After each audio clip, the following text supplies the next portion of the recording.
Well, if you're just joining us, you're watching the World News Reports on CRTV News. Now, can a military coup restore democracy? Over in Guinea, it is now facing a political uncertainty after elite soldiers overthrew President Alpha Conde, the third West African country in 5 months, to experience violent transfer of power. Now, the ECOWAS has suspended Guinea's membership, and they have also seen wild condemnation from regional and international organizations. For more on this, I'm now joined by Paul Yombo.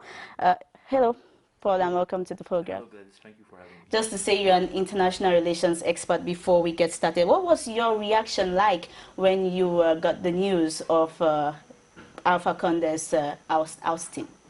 I think nobody can say that it was expected, because Alpha Conde has been president since 2010. He isn't the longest-standing president in the sub-region, but definitely Alpha Conde has, since his insistence on having a third mandate, upset a lot of his supporters. He was increasingly isolated by ECOWAS member states and neighbors, Senegal, Ivory Coast, and increasingly contested within his own domestic population. And it was particularly surprising because Alpha Conde was a long-standing opponent of Lansana Conte in Guinea. He was a liberal. He is a liberal, and he had spent 20 months in jail as an opposition leader. So it's someone who knows what autocratic leadership, consequences of autocratic leadership on the population is, and who promised to change things. So what would you say happened to Alpha Conde, a man who understood the landscape, the political landscape or landscape of such a country in West Africa? I can't comment on the psychological state of Alpha Conde and why he chose to cling on to power. But what I can say is that Alpha Conde lacked a lot of political tact, because his management, especially of the security forces in Gambia, was prone to creating contestation. And indeed, those who finally ousted him from the presidency are military leaders that he handpicked to manage the rebellion inside the country. What is certain is that Alpha Conde has made a lot of bad choices. Well, bad choices, and you can say that it is also a betrayal from his right-hand man, that is Colonel Mamadi Doumbouya. Did he actually, Colonel Mamadi, take advantage of the rise in discontent in Guinea?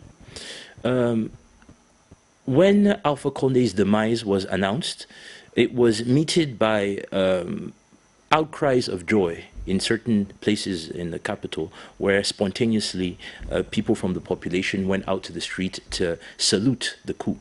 So indeed, there was a rising tide of discontent within the population, as this celebration of the coup testifies.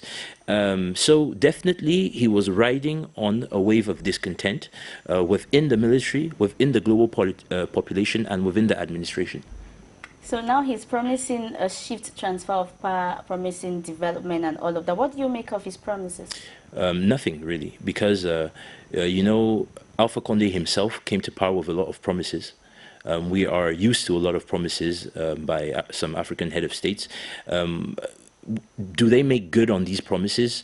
That's a whole other question entirely. So we don't have any past records of his management of public affairs at a very high level in Guinea to go by to assess whether he will make good on his promises. So we'll just have to to watch very attentively how things evolve. Now, they are the third country in West Africa, or countries that were former colonies of France, that is experiencing a political upheaval, that they're trying to seize power from the current or incumbent president after Mali, Chad, and now Guinea. What should we, what is the message that they are passing across to other countries in West Africa and in fact in Africa in general? I think on this question, we need to distance ourselves from the immediate emotions that take us, and what I have been hearing across the media and different analysts is very worrying. People saying, is Africa cursed? And that's the worst way of thinking about it, because we have an democratic ideal, a political ideal in our mind that has been skewed towards the West. So the representation we have of a normal political system in our imaginary is that of the Western political system. And anything that skews from Western political normality is considered by Africans and Westerners alike as abnormal. But the fact is that violence is a central part of all political systems, and violence has to be managed. Just to put it in a historical and geographical perspective, the peace, the relative political stability in the West is a historical exception. If you look at the global map more largely, you'll see that all continents have serious pockets of political discontent and of the incapacity of the government to manage the full territory.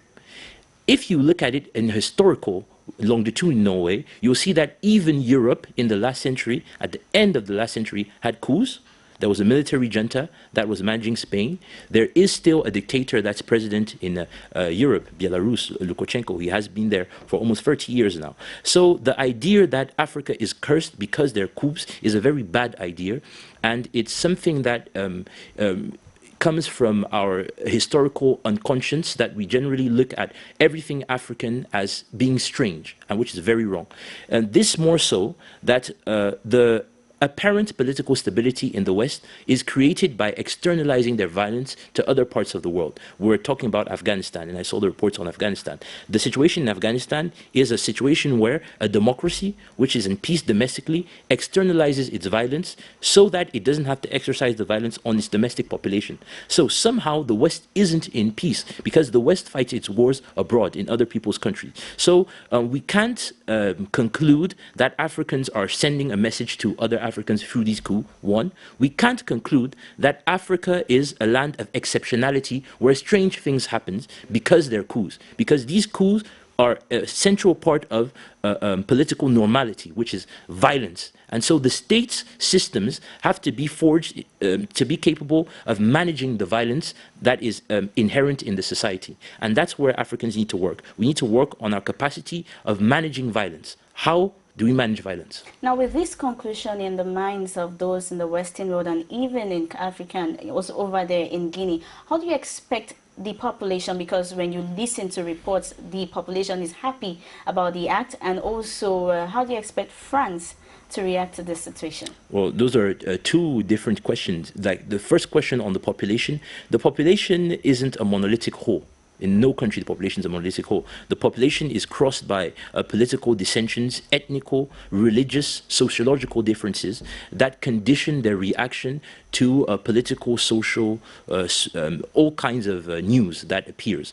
And the Guinean population, like every population in the world, is segmented. And it's very segmented, again, as many African countries, on ethnic lines and on religious lines. So I expect that the population will have differentiated levels of appreciation of the coup. And that's what we're seeing. There have been people in Guinea that are denouncing the coup. There are other people that are in favor of the coup. And that's a very normal state of things. What will be determinant is how the military junta plays its cards. Will the military junta keep to its word and organize a transition, something which is extremely rare? So I'm going to be honest about it. I'm very skeptical about that happening. That's the first point, especially seeing that the military junta suspended all public administration. The president has not yet resigned. Alpha Conde refused to sign his resignation letter, which means that Alpha Conde is cognizant of the fact that he still has support in the population, and he does still have support in the population, and that those are already the seeds of greater division. So on the side of the population, there's a lot of complicated things going on. So we can't just say the population is happy or sad. And considering France, this is something which is, again, particular to how we analyze African domestic politics. Generally, we look for external validation or we look for the external appraisal of our situation as an authoritative voice on an African situation, which is problematic, but which can be understood, because if you look at the trajectory African countries have known, indeed, the French president has played a determining role in such situations. The French political actors have played determinant roles in such situations. We have a couple of competing theories on the role France played in this coup. I don't have enough elements to comment decisively on that. But what is certain is that Alpha Conde had a love-hate relationship with France. And Alpha Conde, as I indicated earlier, was isolated by his neighbors, but also isolated by the international community. And France was the first of those on the isolating part. And one of those who have reacted is the Economic Community of West African States, ECOWAS, withdrawing, also, suspending Guinea's membership. Now, this is a protocol we have seen over and over again, Mali, Chad, and now they are taking the same strategy with Guinea. What will it take for us to break the stereotype of old age? What should be a regional powerhouse? What new strategies are they supposed to get? Oh, I have 2 or 3 comments on that. First of all, ECOWAS is the strongest sub-regional grouping in Africa, out of the 5 sub-regional groupings in Africa, which are considered as building blocks to the African Union.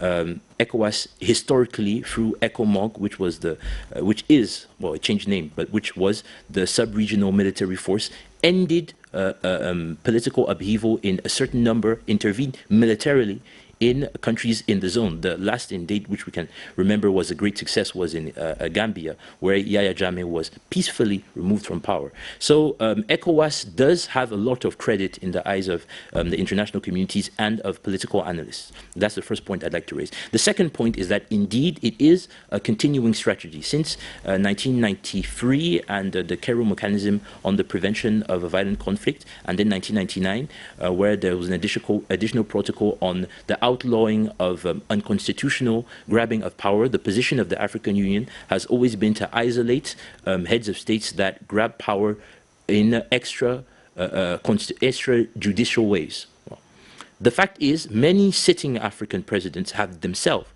come to power through coups. And so they are often not legitimate to condemn someone doing exactly the same thing that they did 20 or 30 years ago. So that's a contradiction that has to be dealt with. The third point is that the determinants are often more geopolitical than moral or, let's say, legal. If the military junta in Guinea manages to reach a geopolitical consensus that favors sub-regional and international powers, it will be accepted by the international community. Just as an indication, Guinea is the 2nd world producer of bauxite. And since the coup happened, the global prices have risen sharply. And so now there is a geopolitical interest of major world powers. I think of China here. China is the biggest importer of Guinean bauxite. 1/3 of global reserves of bauxite are in Guinea. There's a lot of gold. There's a lot of diamond in Guinea. And so the junta can leverage their rich soils to gain international acceptability, and which is in and of itself the proof that the international community doesn't care so much about their professed values and morals. Okay, thank you so much, Paul Yumbo, for your insights, and we hope to have you on the program for more. That was Paul Yumbo, international relations expert. We'll get a breather, and when we come back, time for our top stories.